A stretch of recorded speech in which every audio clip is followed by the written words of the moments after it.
बिस्मिल्लाहिर्रहमानिर्रहीम। अस्सलाम वालेकुम। डॉक्टर नवीद हेल्थ केयर में आप लोगों को खुश आमदेद। उम्मीद है व्यूवर्स आप सब लोग खैरियत से होंगे। आज का हमारा प्रोग्राम भी अनार के बारे में है। आज हम अनार का दूसरा हिस्सा आपकी खिदमत में पेश कर रहे हैं। तिब्बी लिहाज से अनार के दरख्त की हर चीज़ कारआमद है। पेट के कीड़ों के लिए अनार इंतहाई मुफीद है। इसीलिए नबी अकरम सल्लल्लाहु अलैहि वसल्लम ने फरमाया कि अनार छिलके समेत खाया करो, क्योंकि इसमें जरासीम मारने की ताकत ज़्यादा होती है। हम में से अक्सर लोग अनार खाने के बाद छिलके फेंक देते हैं, लेकिन मेरा आज का प्रोग्राम सुनने के बाद आप अनार के छिलके कभी नहीं फेंकेंगे। सबसे पहले तो मैं आपको अनार के छिलकों का सफ़ूफ़ बनाने का तरीका बताता हूँ। बहुत ही आसान तरीका है। अनार के दाने निकालने के बाद छिलकों को अच्छी तरह खुश्क कर लें। जब खुश्क हो जाएं तो उन्हें ग्राइंडर से पीस लें। पीसने के बाद उन्हें किसी एयर टाइट जार में महफूज कर लें। यहाँ पर मैं आप लोगों से एक रिक्वेस्ट भी करूँगा कि अगर आपको कोई मसला नहीं भी है तो फिर भी आप अनार के छिलके खुश्क करके इसका सफ़ूफ़ बनाकर इसको ज़रूर महफूज करें, क्योंकि वक्तन फ़वक्तन आपको इसकी ज़रूरत पेश आ सकती है। अनार का सफ़ूफ़ बेहतरीन जरासीम कुश माउथ वाश है। आपके गले ख़राब हैं, मसूड़े सूजे हुए हैं, मसूड़ों से खून आता है, मुंह में छाले निकले हुए हैं या मुंह से बदबू आती है, तो एक चम्मच सफ़ूफ़ आधा गिलास पानी में डालकर उसके गरारे करें। आपको दर्द से फ़ौरी निजात मिल जाएगी इंशाअल्लाह। अब मैं आपको अनार के सफ़ूफ़ से टूथ पाउडर बनाने का तरीका बताता हूँ। इसमें हमें 4 चीज़ें चाहिए। अनार का सफ़ूफ़ लेना है और दूसरे नंबर पर अखरोट के छिलकों को पीस लेना है। 2 चीज़ें हो गई। और तीसरे नंबर पर आपने काली मिर्च लेनी है और चौथे नंबर पर आपने नमक लेना है।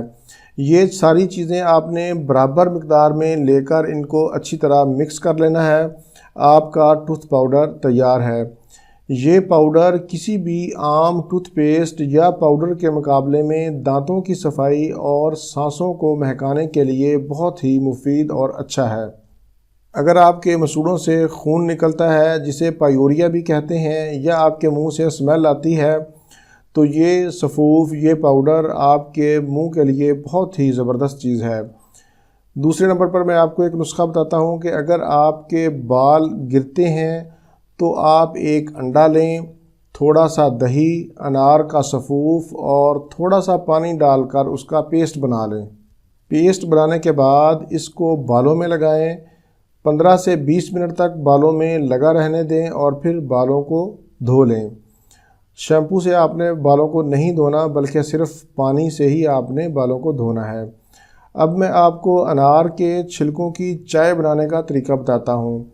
ये चाय जिल्द को तरोताज़ा रखती है, दिल के मरीज़ों के लिए बेहद मुफीद है, निज़ामे दौरान खून को बेहतर करती है, हत्ता कि कैंसर जैसी मूज़ी बीमारी से तहफ़्फ़ुज़ फराहम करती है।